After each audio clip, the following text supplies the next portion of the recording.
За бид тайлбар хэсэг дээр явж байна. Тайлбарын 5 зарчим байдгийн 3-ын талаар бид өмнөх хичээлдээр ярьсан. Одоо сүүлийн 2-ыг нь харцгаая. Бид агуулгыг анхааралтай харах ёстойг үзсэн.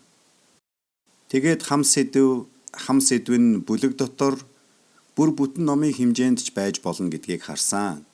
Тиймээс хам сэдв бол маш том байх боломжтой гэсэн үг. 3 дахь зарчим нь харьцуулалт. Энд бид бичээсийг бичээстэй нь харьцуулдаг юм аа. Нэг хэсэг дээр ийм утгатай юм шиг харагдах хэсэг байхад өөр нэг хэсэг дээр маш тодорхой байж болно. Тодорхой хэсгүүд нь бүрхэг хэсгүүдэд тайлбарлаж бидэнд зөв тайлбар гаргаж авахд тус болдгоо. За 4 дахь зарчим байгаа. Энэ нь соёл ба түүхэн суурь юм. Энэ бол үнэхээр чухлаа. Чухал бас адармаатай. Яагад гэвэл бид Библийн тэр бүх түүх соёлын зүйлсийг мэдэхгүй. Яаж үүнийг олж мэдэх вэ? Бусад номууд руу л хандах хэрэгтэй болно доо. Хүмүүс эдгээр зүйлсийг аль хэдийнэ зөндөө их судалсан байдаг учраас энэ талаар бичсэн номууд олон байгаа. Гэхдээ та нар онцгой байдалд байгааг би мэднэ. Та нарын төрлөх хэл дээр зарим материалууд байхгүй. Энэ бол гарцаагүй бэрхшээл мөн. За энэ тал дээр би нэг жишээ өгье. Мэр Йосеф хоёр гэрэлсэн. Зөв үү? Зөв. Тэр хоёр хамт амьдарсан уу? Үгүй ээ.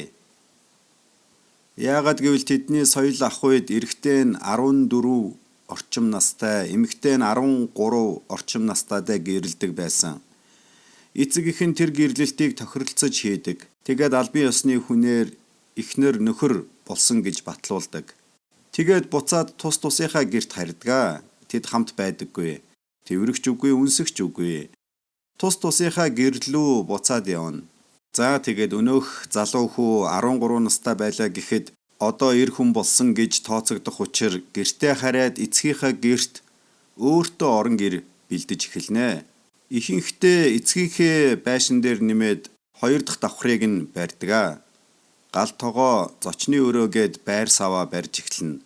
Тэгээд хүссэн үедээ, бэлэн болсон үедээ байшингаа дуусгаад эхнэрээ авахаар явна. Эхнэр нь болохоор түүний хизээ ирэхийг мэдгүй. Тиймээс өглөө болгон сэрээд хурмын даашинзаа өмсөд хэсэг байж байгаад л толинд өөрийгөө хардаг. Библиэлд үүнийг сүнслэг талаас нь Бурхны үгтээ зүйрлсэн байдаг да.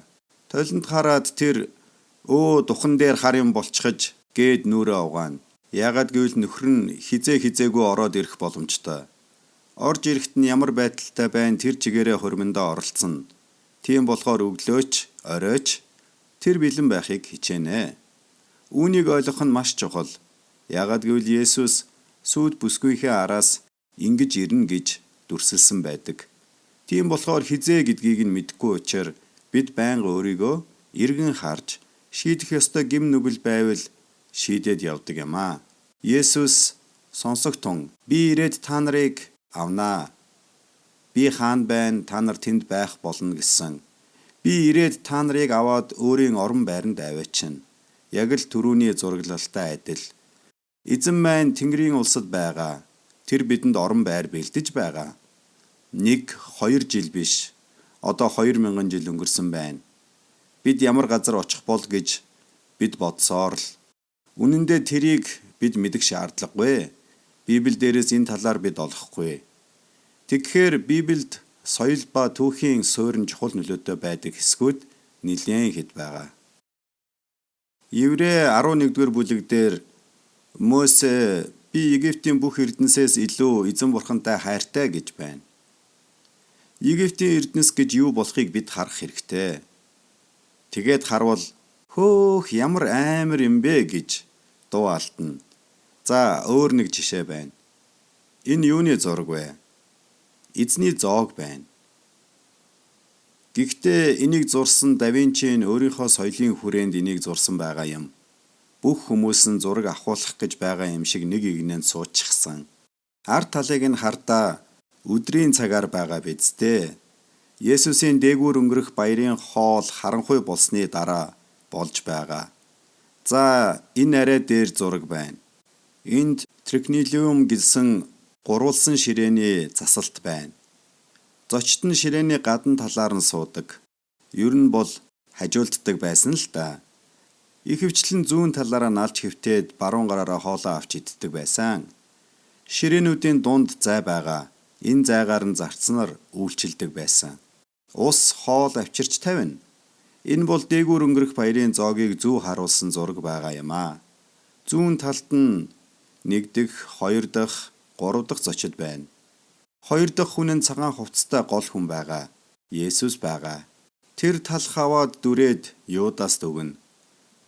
Тэгээд түүний нурууны харалдаа талд Иохан байгаа. Нөгөө талд нь Петр байгааг бид бичээсээс мэднэ. Энэ зургийг хараад та нар одоо ойлголоо гэх байхаа. Манай нэг Вьетнам оюутан Вьетнам руугаа буцаад тэнд хичээл заасан. Тэгээд тэр Есүс сүм рүү оров гэж хэлээд та нар сүм ямар харагдгийг мэдхүү гэсэн чинь бид буддын мөн хинду гаралтай учир сүм ямар байдгийг мэдлгүй яах вэ гэж хүмүүс хэлсэн. Тэр үгүй та нар мэдэхгүй гэж хэлээд тэгээд тэр интернет ороод сүмийн зураг харуулсан. За, ийм зураг харуулсан. Тухайн цаг үедээ энэ бол хамгийн том байшин байсан. Хамгийн гайхалтай байшин байсан. Энийг барихад маш их цаг хугацаа, мөнгө санхүү орсон. Тийм болохоор Есүс сүм рүү оров гэхээр бид хинду эсвэл буддын сүм төсөөлж болохгүй гэж хэлсэн. Одоо өөр нэг жишээ байна. Энэ бол оршуулгын газар. Энэ хүмүүс ямар байсныг нь дүрсэлж байгаа юм аа. Энд нэг цогцос толгоогоо өргөсөн байна. За, өөр нэг зураг харъя. Өөр өнцгөөс харуулж байгаа юм. Тэр нүхээр нь яснуудыг нь оруулж тавьдаг юм.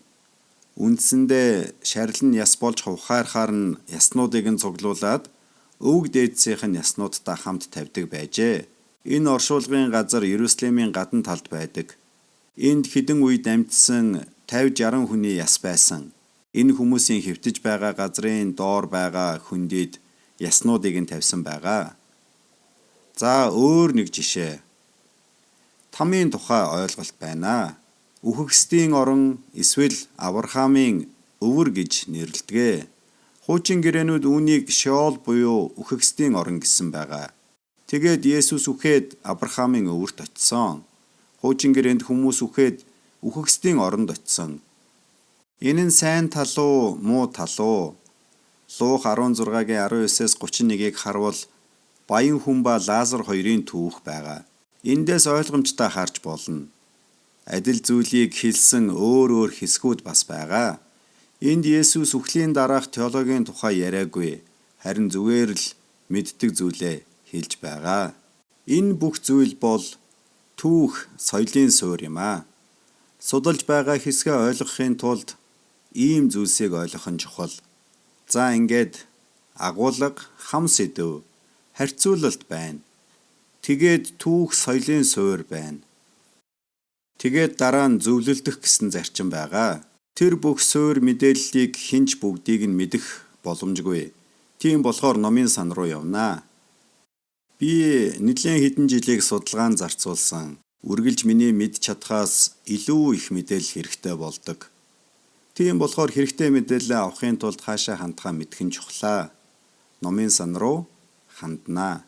Тодорхой талбарыг судалсан хүмүүсийн бичсэн зүйлсээр дамжуулаад бид бүтцийг илүү сайн ойлгох боломжтой болдог.